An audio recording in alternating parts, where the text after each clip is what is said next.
Pendengar dan pemirsa, mandau adalah sebuah pusaka yang secara turun-temurun digunakan oleh masyarakat suku Dayak. Dahulu, mandau ini tidak pernah lepas dari pemiliknya. Kemanapun pemiliknya pergi, mandau selalu dibawa. Namun di era sekarang ini, apakah mandau masih digunakan? Dan di mana kita dapat menjumpai ataupun menemukan pengrajin mandau di Nunukan? Hari ini, saya Syasha bersama rekan saya Tika Oktavia akan membahasnya dalam obrolan budaya. Dan kali ini kami sudah bersama narasumber, ada Bapak Ahmad ST, Ketua Pemangku Adat Dayak Tidung Kecamatan Semenggaris Kabupaten Nunukan, Bapak Minjar Kasmika, Masyarakat Adat Dayak Tidung yang merupakan pengrajin ukiran, ada juga Bapak Abu Bakar, Masyarakat Adat Dayak Tidung yang merupakan pengrajin besi. Tika, apakah kamu sebelumnya sudah pernah mengetahui mandau? Kalau namanya sudah tahu, tapi kalau melihat secara langsung belum pernah. Oleh karena itu, pada kesempatan kali ini narasumber kita sudah membawa mandau yang berada di hadapan kita ini, Tika. Bisa dilihat pendengar dan pemirsa, ini dia mandau khas suku Dayak ya. Jadi kita bisa melihat secara langsung begitu ya. Inilah mandau kita gitu. Kita akan langsung saja menuju pada Bapak Ahmad ST selaku Ketua Pemangku Adat Dayak Tidung Kecamatan Semenggaris Kabupaten Nunukan. Bapak, sebenarnya mandau ini berasal dari mana? Oke, terima kasih. Mungkin kami uraikan. Mandau berasal dari suku Dayak, asli suku Dayak. Cuman mandau ini terbagi daripada suku-suku itu, sub-sub suku itu, terutama suku Tidung asli mengatakan mandau ini gayang. Tapi pada intinya mandau berasal dari gayang, berasal dari mandau. Gayang berasal dari mandau. Hanya sub Tidung saja mengatakan mandau ini gayang. Jadi gayang ini terbagi dari 4. Terutama gayang dipakai jalan ke hutan. Dan kedua, gayang pakaian itu untuk pertahanan diri. Dan ketiga, gayang melantik. Gayang melantik itu untuk kita bercocok tanam, terutama berkebun, menebang pohon. Nah, dan yang selanjutnya yang keempat, gayang bangkung. Gayang bangkung itu kita bawa ke laut. Karena ke laut itu kita membutuhkan gayang bangkung, yaitu untuk memotong pohon, ya untuk membelah-belah ikan yang kita gunakan untuk makan di laut. Mungkin itu, Mbak. Nah Pak, apa saja kegunaan dari senjata tradisional mandau ini Pak? Kalau kegunaan mandau ini banyak sekali bagi kami suku asli Kalimantan. Terutama yang pertahanan diri dan kedua untuk bekerja, terutama kerja kebun dan yang lain-lain. Mungkin saya tidak bisa sebutkan satu persatu.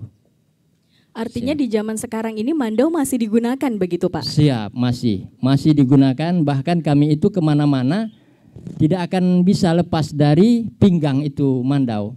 Cuman sekarang ini karena kita mengerti namanya hukum ada aparatur keamanan, maka kami tidak terlalu memakai. Cuman ada pada waktu tertentu saja yang kami bisa pakai. Baik, kalau saat ini apakah saya boleh memegang mandaunya? Kalau memegang silahkan, kalau dibuka saya minta tolong jangan dibuka yang ini. Kalau dipegang silahkan. Oke, jadi ternyata bisa Tika kita membuka salah satu mandau ini? Bisa ya, bisa. Tapi ada mandau yang tidak bisa dibuka. Siap. Itu kenapa? Maaf, karena itu sudah di ritual. Barang sudah di ritual, maka yang kita bilang tadi gayang yang kami simpan untuk pertahanan diri apabila terjadi sesuatu, maaf kalau saya bilang berperang itu tidak lazim untuk dikatakan sekarang. Tetapi barang ini tetap kami simpan sampai kapanpun. Sampai kapanpun kami tetap simpan ini barang. Bukan saja untuk berperang apa, terutama untuk memotong binatang, itu kegunaannya untuk kami. Tika, yang kami ritual. apakah kamu penasaran Tika untuk melihat lebih detail mandau yang ada di hadapan kita saat ini? Pasti sungguh ingin membukanya dan penasaran juga seperti apa isinya, bentuk mandau itu seperti apa Pak gitu. Siap, siap. Bisa langsung dipegang Pak? Iya. Siap, siap. Ini salah satu mandau yang bisa dibuka ya Pak ya? Siap. Saya jadi penasaran, apakah mandaunya ini bentuknya sama dengan bentuk mandau-mandau yang lain Pak? Betul. Sama bentuknya. Cuman ada perbedaan. Kami dengan suku-suku lain, maaf dengan saudara-saudara saya yang lain seperti Dayak Agabag, Dayak Putuk, Dayak Kenya, dia masing-masing ada ciri khas. Bahkan nama gayang ini untuk mereka itu ada juga ciri khas karena umum saja namanya mandau. Dari Siap. keempat mandau yang sudah Bapak sebutkan tadi, apakah bentuknya berbeda-beda? Memang ada perbedaan, terutama kalau gayang pakaian kami ada beda sendiri. Maaf, mungkin saya bisa jelaskan. Kalau gayang pakaian itu matanya polos, tidak ada mata sebelah kayak begini. Ini kan ada mata sebelah nih, ada mata sebelah. Ini kita pakai sebelah kanan. Ini kita pakai sebelah kanan. Kalau kita pakai sebelah kiri agak ganjil kita memakai. Nah, tapi kalau gayang asli yang kami simpan untuk pertahanan diri, gayang kami itu matanya polos, tidak seperti ini.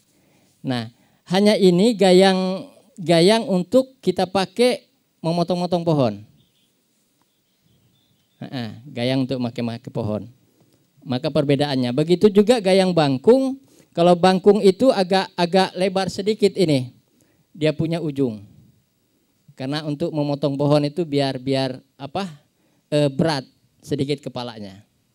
Ujung gayang. Mungkin itu Mbak penjelasan saya itu. Jadi yang Bapak pegang ini termasuk gayang? Gayang bisa dikatakan gayang melantik lah untuk kita bercocok tanam. Kalau untuk berburu Pak, ada lagi mandaunya Kalau untuk sendiri? berburu termasuk juga ini. Termasuk juga ini.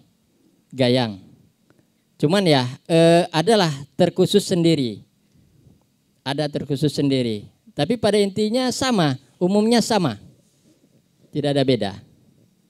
Cuman kalau kita bilang gayang pakaian, gayang melantik, gayang badung, kalau gayang umumnya kayak begini. Tapi kalau gayang melantik dia agak bengkok dia ke atas. Dan pun panjang. Kalau gayang badung itu dia berupa pendek, ujung parang ini agak lebar. Jadi agak berat kita memakai untuk memotong pohon. Itu Mbak. Jadi tentunya mandau itu berbeda-beda ya Pak ya? Siap. Beda-beda. Dan sebutan untuk masyarakat suku Dayak Tidung ya, itu namanya gayang. Gayang. Siap. Kalau Dayak sendiri ada lagi namanya sendiri ya Pak? Tetap ada sendiri namanya. Kita kurang paham. Maaf kalau saya bilang belum konsultasi dengan saudara-saudara seperti Putuk, Kenya. Kita belum connect untuk menyatukan bahasa dari nama-nama mandau itu. Ya. Apakah setiap gayang atau mandau dari suku Dayak maupun Tidung itu selalu ada bilahnya dan ada sarungnya Pak? Siap, tetap ada. Biar bagaimanapun karena gayang ini dipakai untuk dipinggang Mbak, dipinggang. Jadi tetap ada sarungnya, ada kepala. Nah, cuman kalau ini perbedaannya, kalau gayang kita pakai berburu tidak pakai rambut. Oh begitu ya. Ada ciri khasnya seperti tadi Bapak bilang ya. Kita tidak pakai rambut gini. Cuma ya adalah jarang-jarang lah yang pakai. Terkecuali orang-orang tua dulu ada juga tuh yang pakai. Saya jadi penasaran, itu rambut apa sebenarnya Pak? Maaf nih, rambut ini karena ini sudah dipakai untuk memotong sapi, hewan, maka diambillah rambutnya kita simpan di sini Mbak. Oke. Seperti itu mungkin ya. Kalau Iya. ada sudah yang mungkin dibunuh, maksudnya binatang yang sudah dibunuh, Siap. mungkin salah satu bagiannya bisa diambil gitu ya Pak? Iya. Oh. Nah, karena saya juga pernah melihat selain ada rambut, ada juga gigi taring gitu, Pak. Oke. Heeh. Mungkin saya jelaskan lagi. Maaf. Karena gayang ini kita simpan sudah di ritual. Bahkan gayang ini sudah pernah membunuh binatang. Maka kita ngambil itu, taringnya, bahkan kukunya, bahkan bulunya kita lengketkan di sini. Di sini. Maka inilah ada taring, ada rambut, ada bulu. Nah, kita simpankan di sini. Ini asli ya Pak ya? Asli, insya Allah asli. Asli ya. Jadi itu Siap. saya melihat ada kulit harimau juga ya, Pak ya. Siap, Itu juga asli ya. asli. Ini sudah pernah kebetulan pada waktu itu mungkin dikejar harimau. Nah, inilah gunanya gayang. Itu saya bilang untuk pertahanan diri. Kalau kita tidak pakai gayang mau pakai apa sih? Yang jelasnya kita matilah diterkam. Iya. Saya jadi penasaran juga, Pak. Ini usianya sudah berapa tahun? Apakah sudah mencapai ratusan tahun untuk gayang yang ada di hadapan Bapak ini? Kalau gayang sementara ini belum sampai ratusan, tapi kalau setakat 30-40 tahun sudah ada. Lebih tua Luar daripada biasa. kita ya, Tika. Iya. Iya dong, kita masih muda. Oke Pak, untuk yang memegang mandau ini siapa saja Pak? Adakah Inilah. orang khusus gitu Pak? Memang kalau gayang pakaian atau mandau yang kayak beginian terkhusus memang orang-orang tua aja yang memakai. Nah, karena beliau-beliau itu mempunyai daya ritual masing-masing. Bahkan mereka itu meritualkan barang-barang yang kayak beginian. Memang khusus orang tua aja. Kalau pada masyarakat suku Jawa gitu ya Pak ya, mereka memiliki senjata tradisional berupa keris. Nah, Ya. kalau keris itu kan ada tradisi penyucian keris.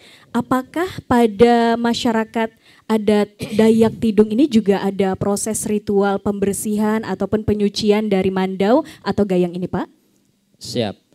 Kalau kita orang Tidung, penyucian besi ini pada waktu bulan Safar.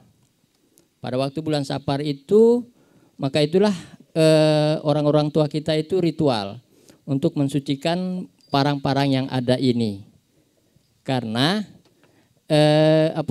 leluhur itu katanya kalau tidak disucikan nanti kualat ya. Kualat. Jadi disucikan, dibersihkan. Bahkan kami itu persiapan untuk membersihkan itu pakai kalau sekarang ini bahasa ya, prapen ya. Pakai prapen, ada dupa, bahkan ada kelapa muda, bahkan ada bunga-bunga mawar. Untuk kita pakai ritual untuk mensucikan mandau atau gayang kita ini. Siap. Mengapa dipilih bulan Safar dijadikan bulan untuk menyucikan mandau ini Pak? Wah. Padahal kan masih banyak bulan-bulan yang lainnya ya. Siap. Bisa mungkin setiap bulan dicuci Atau begitu mungkin bulan purnama gitu. Iya, tapi ternyata setiap bulan Safar ya yang dipilih gitu Khususnya Pak. memang setiap bulan Safar Mbak. Cuman saya kurang bisa menjelaskan ini waktu bulan Safar itu. Mungkin terbatas waktu. Iya, memang masyarakat suku Tidung itu banyak sekali melakukan ritual juga di bulan Safar ya. Tidak hanya menyucikan mandau, tapi ada memang tradisi Safar dan lain-lainnya. Seperti Safar. Betimbang gitu atau ya, Tika. mandi begitu Mandi ya Safar, Pak. ya, Tapi betul, ternyata betul. bukan orang saja yang mandi, ternyata juga mandau ini bisa mandi di bulan Safar itu ya Pak ya. Siap. Baik, lalu mengapa Pak di zaman sekarang ini mandau itu seperti sulit untuk ditemukan? Oh iya, sebenarnya tidak sulit. Sebenarnya tidak sulit ditemukan. Karena mandau ini jarang diperlihatkan. Seperti mandau yang ada sekarang ini disimpan, yang saya bilang untuk pertahanan diri disimpan, ada tempatnya gitu tersendiri. Ndak sembarangan kita bawa, terkecuali khusus ada acara yang tertentu baru kami bawa. Tapi kalau mandau-mandau yang lain seperti mandau melantik, gayang melantik atau gayang biasa, atau gayang bangkung itu setiap hari kita pakai, setiap hari kita bawa. Jadi gayang itu tetap ada. Karena kami jarang pakai untuk jalan keluar, terutama keluar dari rumah, karena kita patuh dengan hukum. Karena hukum sekarang ini siapa yang membawa parang sembarangan itu kan ada undang-undangnya. Maaf, saya kurang paham undang-undang ini, Mbak. Tapi pada intinya kami patuh dengan hukum pemerintah atau hukum aparatur yang ada di Kabupaten Nunukan ini. Jadi kalau ada yang mau bawa parang sembarangan ya kami tetap cegah juga, jangan bawa begitu. Nah, kalau bisa bawa pakai sarungnya aja. Ya. Oke, itu Mbak. Oke Pak, untuk acara adat apa saja yang bisa mandau ini dibawa gitu Pak? Oke, kalau acara yang terkhusus seperti irau, acara irau atau ada pertemuan adat, acara irau atau pertemuan adat itu tetap kami membawa mandau, ada tetap di pinggang, karena sekeliling kita itu cuman antara kita aja, nggak ada yang lain, jadi kita bawa sama-sama mandau. Ya, itu Mbak. Begitu ternyata Tika, ternyata masyarakat suku Dayak maupun Tidung itu masih membawa mandau kemana-mana. Hanya saja tidak terlalu dipertontonkan seperti itu karena memang ada hukum juga yang mengatur agar kita itu tidak sembarangan membawa senjata tajam begitu. Iya, jadi kalau misalnya ada yang bilang mandau sudah punah, ternyata belum. Jadi ada acara-acara khusus aja untuk bisa mandau ini keluar gitu. Dan juga ada aturan hukum tadi ya. Iya, itu dia penjelasan dari pemangku adat Dayak Tidung di Kabupaten Nunukan ya. Terima kasih Bapak. Kemudian kita juga jadi penasaran ya. Ini kita sudah membawa 2 orang pengrajin, ada pengrajin besi dan juga ada pengrajin ukiran. Itu ada Bapak Minjar Kasmika dan juga Bapak Abu Bakar. Dan juga nanti kita akan ngobrol-ngobrol sama Bapak terkait tentunya bagaimana dengan ukiran mandau ini, seperti apa, terus adakah ritual saat pembuatan mandau ini mungkin ya? Tentu kita masih penasaran banyak tentang mandau atau gayang ya. Kalau gitu kita break sejenak, nanti kami akan kembali ya, pendengar dalam obrolan budaya.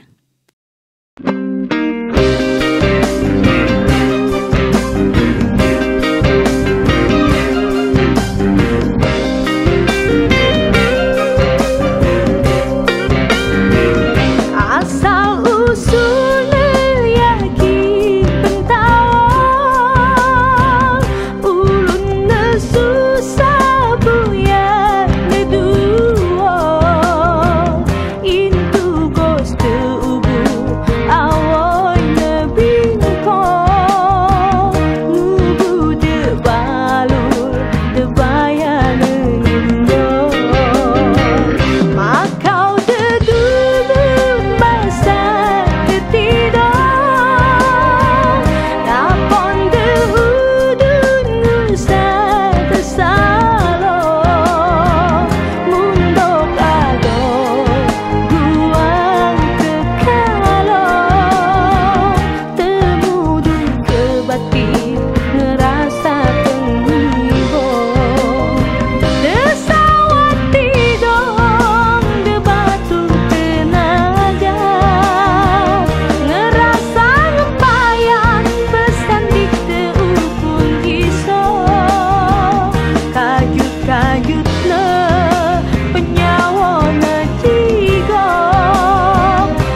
application RRI Playgo.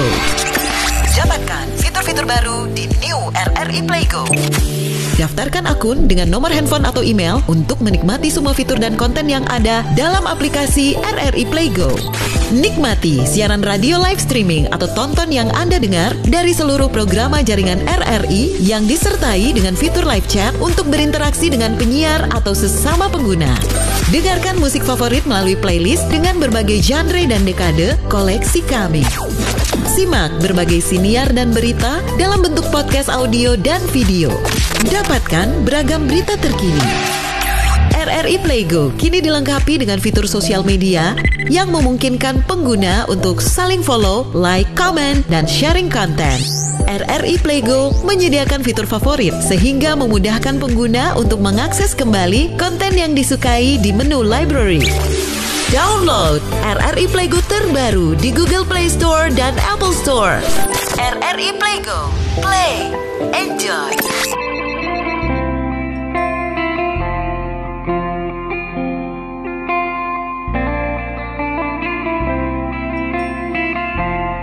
Mando atau mandau adalah senjata tajam sejenis parang berasal dari kebudayaan Dayak di Kalimantan. Mandau termasuk salah satu senjata tradisional Indonesia. Berbeda dengan parang biasa, mandau memiliki ukiran-ukiran di bagian bilahnya. Mandau, senjata sakti pusaka suku Dayak ini, dipercayai memiliki tingkat keampuhan atau kesaktian.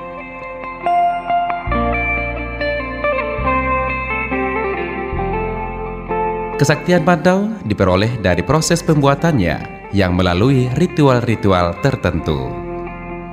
Gagang atau hulu mandau terbuat dari tanduk rusa yang diukir menyerupai kepala burung. Seluruh permukaan gagangnya diukir dengan berbagai motif seperti kepala naga, paruh burung, pilin, dan kait. Pada ujung gagang ada pula yang diberi hiasan berupa bulu hewan atau rambut manusia. Bentuk dan ukiran pada gagang mandau dapat membedakan tempat asal mandau dibuat, suku, serta status sosial pemiliknya.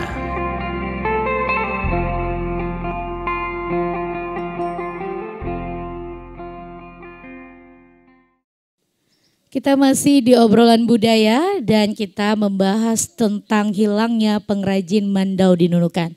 Bagaimana Syah? Apakah kamu masih penasaran seperti apa pembuatan mandau? Tentu aku penasaran karena untuk senjata tradisional mandau ini adalah senjata yang tidak sembarangan gitu. Tapi pada zaman dulu bahkan sampai sekarang ini adalah senjata yang dikeramatkan. Betul, dan saat dia keluar ada ritual khususnya juga seperti yang Bapak bilang tadi ya. Betul, kalau gitu kita akan langsung saja ngobrol bersama dengan pengrajin mandau ya atau gayang tadi ya. Dan kita sudah bersama tentunya Bapak Abu Bakar, masyarakat adat Dayak Tidung yang merupakan pengrajin besi. Bapak Abu Bakar? Ini orangnya, di sampingku. Bapak sampai sekarang apakah Bapak masih membuat mandau? Ya, masih. Masih ya Pak ya? Masih sampai sekarang.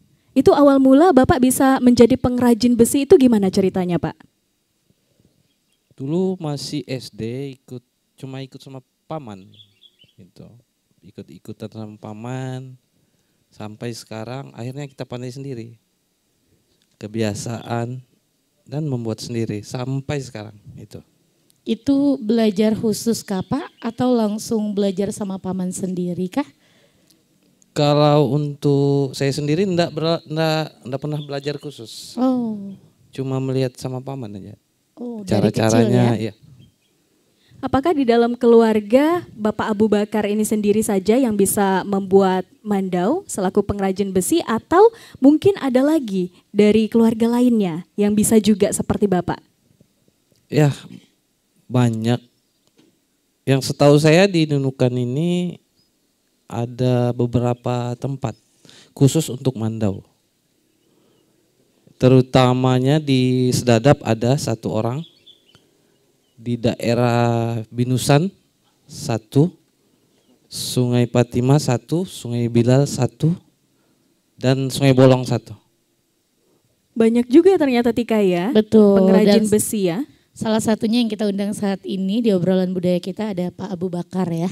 Iya. Siap. Apakah sekarang masih ada yang memesan mandau Pak Abu Bakar? Kalau untuk sekarang sih masih, malah yang memesan dari luar-luar daerah gitu. Kebanyakan lah dari luar daerah. Daerah mana saja itu Pak? Seperti daerah Malaysia. Oh lebih banyak di Iya. sana Pak? Itu bukan luar daerah lagi tapi luar negeri ya Pak ya. Betul ya, Wah. hebat ya. Ya, sebatik, pokoknya tarakan gitu mesan dari sini. Semuanya mesan dari sini. Iya, ada Padahal juga. di sana juga banyak masyarakat suku adat Dayak dan Tidung ya Pak ya. Mengapa mereka memilih untuk memesan di wilayah Nunukan ini? Apakah bahan bakunya mungkin? Ya, mungkin tergantung dari bahannya. Kekuatan bahannya itu, terus kreatifnya bagaimana, ukiran-ukiran apa semua gitu. Itu dia. Oh artinya untuk pengrajin besi ini juga bekerja sama dengan pengrajin ukiran ya. Untuk membuat kreativitas seperti mandau yang ada di depan kita ini Tika. Betul. Kalau untuk bahannya sendiri diambil dari mana Pak? Apakah dapatnya dari Kabupaten Nunukan atau mungkin dari luar gitu Pak? Iya, dari Nunukan juga ada, kebanyakan juga kita ambil dari luar. Gitu. Dari luar seperti luar daerah Nunukan kita ke ini, kalau ada camp-camp yang lama cari besi-besi gitu. Oh, kayaknya besi-besi tua yang dahulu kan masih agak bagus ya Pak ya? Iya, lebih inilah, lebih bagus daripada yang sekarang. Apakah bahan bakunya hanya besi aja atau ada yang lain lagi Pak? Ya kalau untuk sekarang kebanyakan besi lah daripada yang lain kan. Kalau seperti dulu kan besi enggak ada, dari batu aja orang buat gitu. Oh jadi zaman dulu mandau atau gayang ini terbuat dari batu? Iya. Wah, unik Seru lagi sekali nih. ya. Dari kedua mandau yang ada di hadapan kita saat ini, apakah ada yang terbuat dari batu? Enggak ada. Gak ada ya, jadi dua-duanya terbuat dari besi. Iya, dari besi. Kalau dari batu, apakah ketajamannya itu sama dengan besi? Iya, sama. Malah lebih tajam batu daripada besi. Oh beda. Kekuatannya ya. beda. Jenis batunya batu apa yang digunakan oleh masyarakat zaman dulu itu Pak untuk membuat gayang atau mandau ini? Nah, kalau itu mungkin kita kurang paham karena orang-orang dulu gitu ya. Paling tidak batu besi gitu. Mereka buat gitu. Apa Bapak pernah mendapatkan bahan dari batu itu gitu? Mungkin sempat pernah buat gitu? Belum pernah, cuma lihat saja. Oh. Karena kalau di Nunukan ini banyak batu akik. Beda lah gitu ya. Di sini juga banyak batu ya. Iya, tapi batu kerikil. Oh ya. iya, Nggak beda bisa lagi dibuat pembuatannya. mandau. Nggak bisa dibikin mandau ya Pak ya. Oh nggak bisa Bapaknya jujur. Iya, untuk waktu atau proses pembuatan mandau atau gayang ini memakan waktu berapa lama sih Pak? Kalau untuk bahan mentahannya itu sampai jadi sekitaran seminggu lah baru jadi. Lama juga ya ternyata ya. Prosesnya lama. Prosesnya lama. Apakah dalam waktu 1 minggu itu yang dibuat hanya 1 mandau ataukah 2-3 mandau? Ya 2, paling banyak 2. Gitu. Paling banyak 2. Ya. Oh, Kenapa tidak sampai banyak Pak? Ya kalau untuk membuat simple mungkin banyak. Oh iya betul juga ya. Kita membuat khusus gitu. Khusus apa ya? Dari dia punya apa nih kebutuhan yang mau dipakai, terus bagaimana kekuatannya, itu kita pakai. Artinya kalau kita melihat dari kualitas mandau, itu kita nggak bisa membuatnya dengan proses dan juga waktu yang singkat dan cara yang sederhana, Tika. Dan membuatnya asal-asalan. Begitu. Apalagi mandau dari wilayah Nunukan ini pendengar sampai dikirim ke negeri jiran tetangga Malaysia ya, Betul. Pak ya. Pasti banyak yang meminati di sana gitu ya, Syah. Mungkin dari ukirannya, mungkin dari apa ya bentuknya, begitu ya, Pak ya. Karena apa banyak masyarakat dari Sabah Malaysia yang pesan itu, Pak? Mungkin mereka hobi kali ya, hobi terus lihat dari ukirannya gimana ya.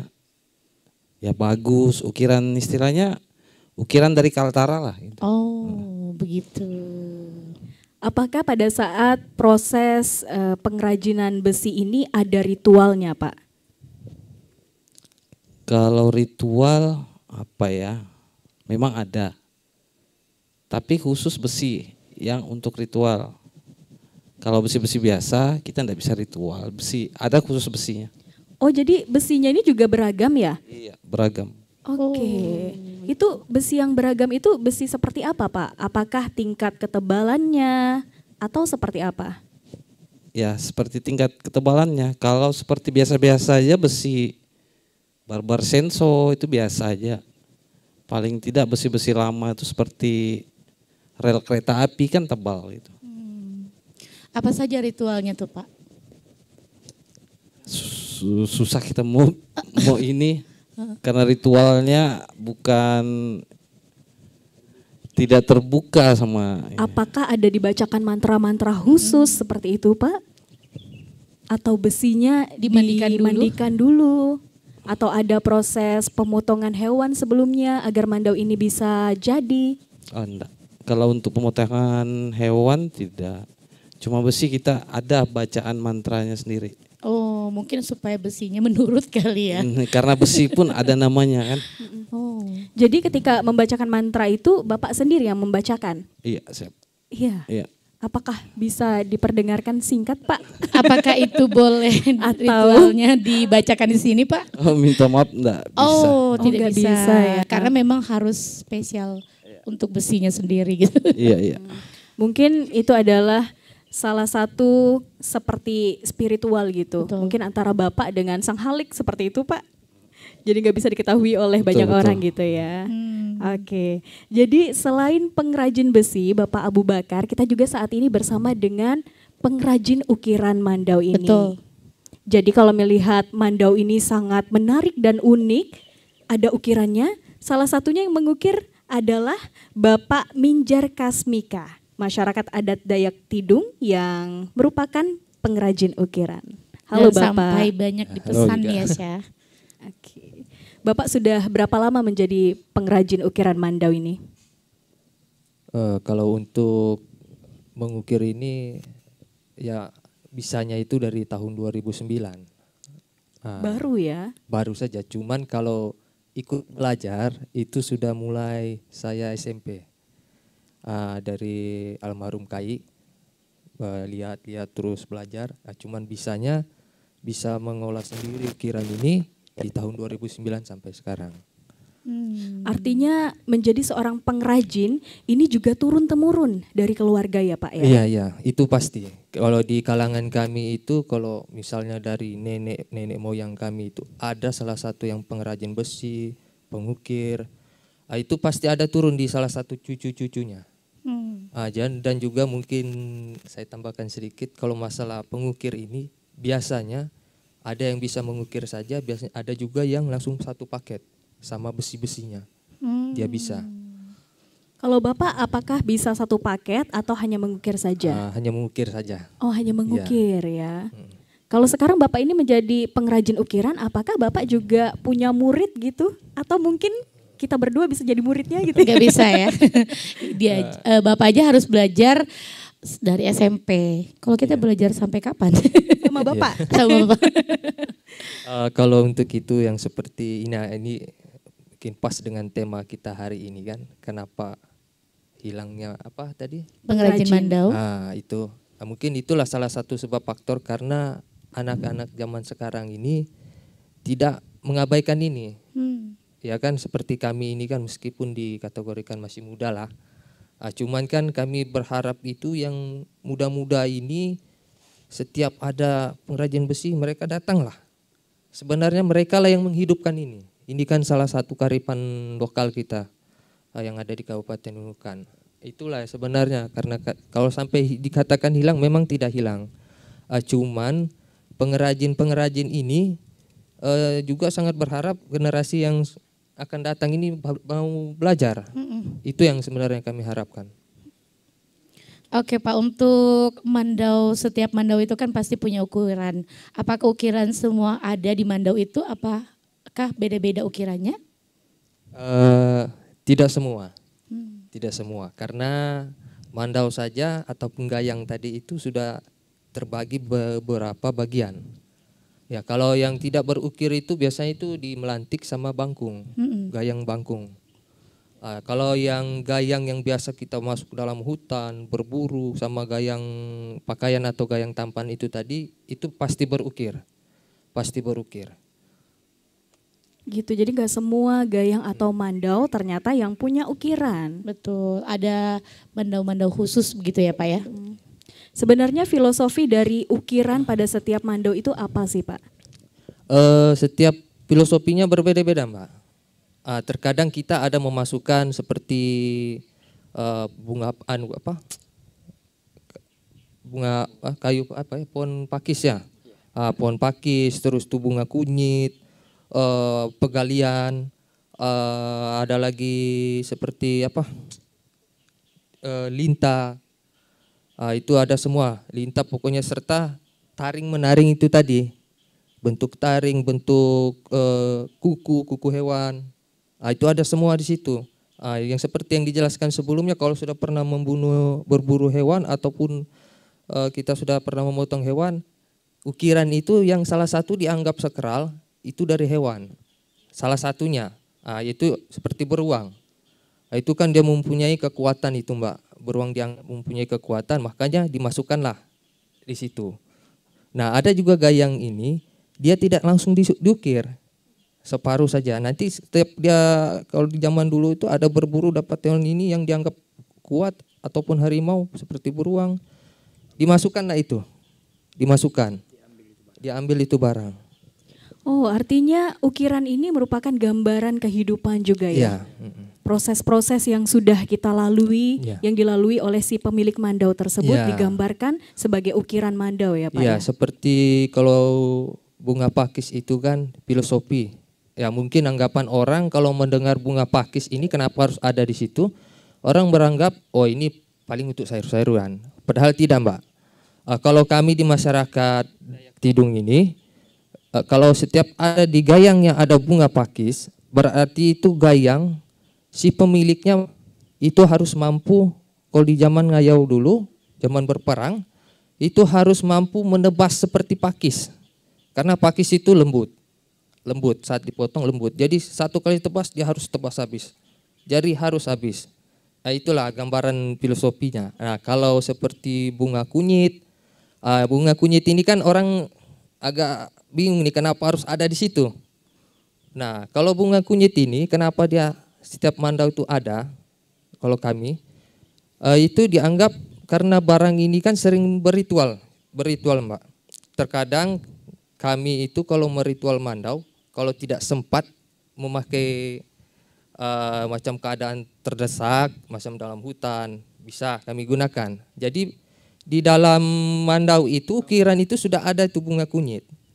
Jadi bunga kunyit ini, itulah filosofinya sangat besar bagi kami, sangat besar karena itu bisa untuk dipakai ritual, tetap itu harus ada. Kira-kira begitulah Mbak. Jadi saat kita berburu atau kita berkebun begitu ya Pak ya, baru ada ukiran itu di mandau itu tersendiri gitu? Itu ada khusus sendiri juga dia. Ya ada khusus sendiri. Biasanya itu yang begitu tadi, ada yang bisa langsung diukir, ada yang nanti pada saat macam bila berburu hewan dapat baru diukir. Biasanya itu si pengrajin punya sendiri. Biasanya begitu Mbak. Kalau untuk berburu hewan, bagaimana nih Pak untuk ukirannya sendiri? Apakah berbentuk seperti hewan juga seperti daun pakis tadi itu? Tidak semestinya Mbak. Oh tidak semestinya. Ya, karena setiap kami orang-orang Dayak yang ada di Kalimantan, goresan-goresan, coretan ukiran itu pasti ada perbedaan. Iya, jadi ada yang menampakkan langsung, ada yang tidak. Tergantung si pengukir ini tadi memahaminya, menggambarkan itu tadi. Dan itu juga tidak sembarangan Mbak. Kalau kita pada saat kita mengukir itu tidak sembarangan, terus terang. Ada ritualnya juga Pak? Tergantung dari si pengukir. Dia tidak mau dikatakan ritual, tidak juga. Cuman kalau kami di masyarakat Tidung, khususnya pengukir-pengukir yang memang ahlinya, dia pasti tahu itu kalau kami sebut itu ngempalau. Kami terlebih dahulu menghormati leluhur kami, yaitu dengan mengempalau, baru kami mengerjakan itu. Apa itu Pak? Mengempalau. Menghormati leluhur. Oh, waduh. Jadi setiap bikin mandau itu kita memang harus menghormati ya. Nggak sembarangan, Tika. Betul. Artinya kalau kita ini nggak bisa membuat mandau. Ada orang-orang khusus seperti begitu. Ada orang-orang yang punya ilmu dan wawasan sendiri tentang mandau ini. Kalau dari mandau yang ada di sini Pak, ini bentuk ukirannya ukiran apa aja? Mungkin bisa Bapak jelaskan, permisi Pak? Kalau ini ada seperti ini. Ini bisa dikatakan bunga pakis. Oh, bunga pakis ini sepertinya bunga yang ada di Kalimantan gitu ya? Ya, dia bukan juga bunga pohon ya. Sayur Ya, atau biasa orang menyebutnya sayur ya Pak ya? Ya, Oh, sayur paku. sayur paku lah, Paku. bilang ya. Itu dari Malaysia Terus ya. itu ada linta. Nah, linta ini terdiri ada 2. Jadi ini ini kadang-kadang orang anggap oh ini taring, padahal tidak. Kalau kami menyebutnya apa? Lembudu, linta. Nah, linta lapar sama linta kenyang. Linta Itu gemuk. maksudnya seperti apa? Ada Nah, yang lapar, ini- ada yang kenyang ini. Mungkin Ini agak sudah. sebelum berburu kali Pak. Nah, kalau filosofinya itu linta lapar ini begini. Kalau kita masuk dalam hutan itu, kita tersenggol, artinya kita mengganggu itu linta. Oh. Kita akan dihisap darah kita itu sampai habis. Nah, jadi inilah dia. Sampai kenyang, pokoknya sampai habis, sampai gemuk dia. Dan kalau sudah begini juga filosofinya untuk di mandau. Kalau pada saat kita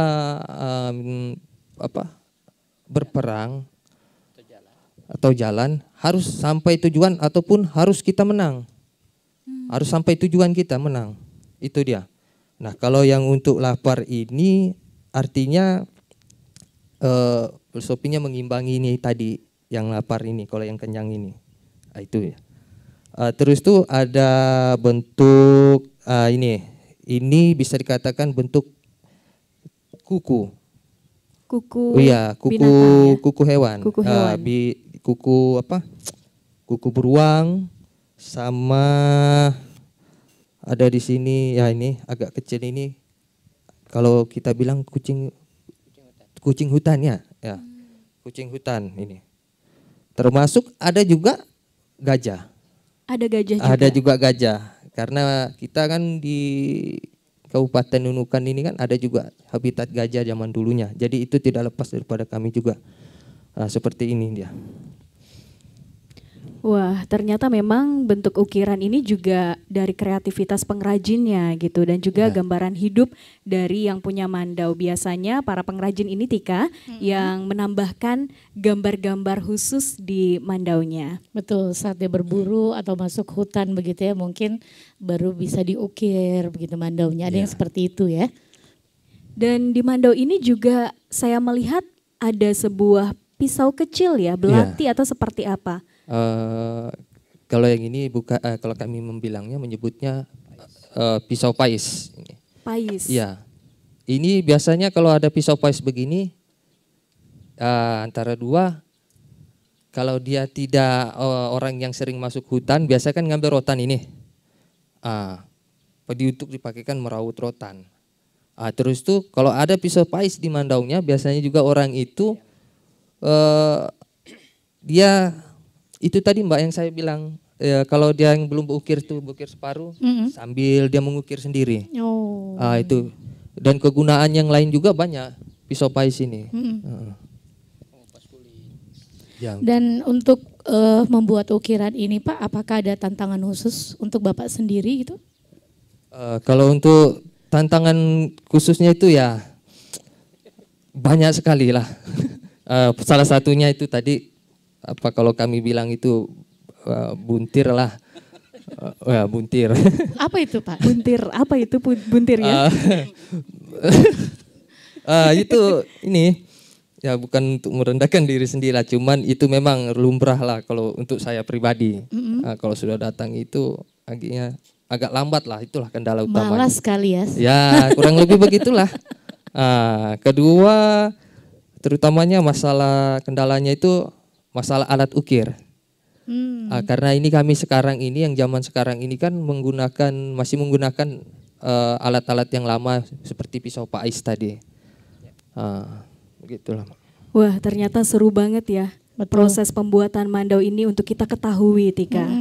Nah, saya mau menuju Pak Ahmad kembali nih, Pak Ahmad. Untuk generasi penerus, jika mereka ingin mengetahui tentang mandau, di mana mereka bisa melihat dan mempelajari tentang mandau? Terima kasih, Mbak. Kalau generasi muda ingin belajar atau ingin untuk meneruskan membuat mandau atau ukiran, silahkan. Kami persilahkan datang ke rumah. Sekarang ini ada stariat kita, Dewan Majelis Adat Dayak Tidung. Kebetulan pengrajin mandaunya ada di situ.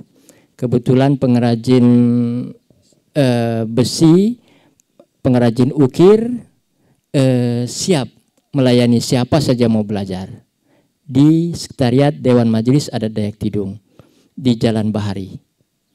Jadi kita siap tuh, Mbak. Seperti kemarin kita berkunjung ke sana ya, Tika ya. Ternyata kita bisa langsung saja ke Dewan Majelis Adat Dayak Tidung Kabupaten Nunukan ya. Siap. Jadi dibuka untuk semua yang untuk mau belajar membuat atau mengukir mandau ini ya Pak ya. Boleh. Terakhir, apa yang menjadi harapan Bapak untuk generasi penerus? Harapan kami seluruhnya pemuda-pemuda yang generasi muda, marilah giat untuk mempertahankan harkat kita, harga diri kita dengan mandau ini sesuai dengan filosofi yang dulu. Karena filosofi yang dulu, apabila kita mengacungkan sebuah mandau, kekuatan kita itu ada di sini. Kitalah sebagai laki-laki. Jadi harapan kami pemuda-pemuda yang ada di Kalimantan, khususnya di Kalimantan Utara, bekerjalah untuk membuat mandau semampu kalian. Karena itulah daya kita. Terima kasih. Itu dia ya harapan dari Ketua Pemangku Adat Dayak Tidung Kecamatan Semenggaris Kabupaten Nunukan, Bapak Ahmad ST. Kemudian ke Bapak Minjar Kasmika selaku pengrajin ukiran.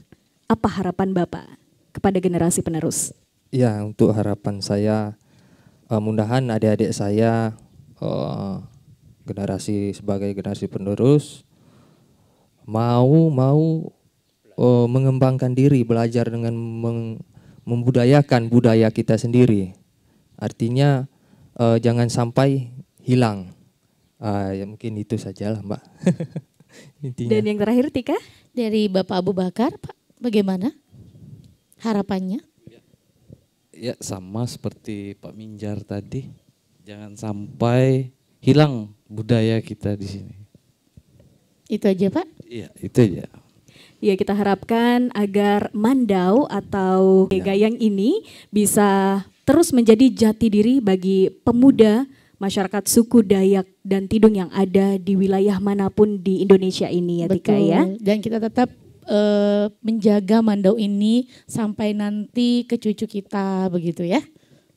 Demikian pendengar dan pemirsa untuk obrolan budaya produksi RRI Nunukan. Saya Syasha dan rekan saya Tika. Sampai jumpa, salam budaya.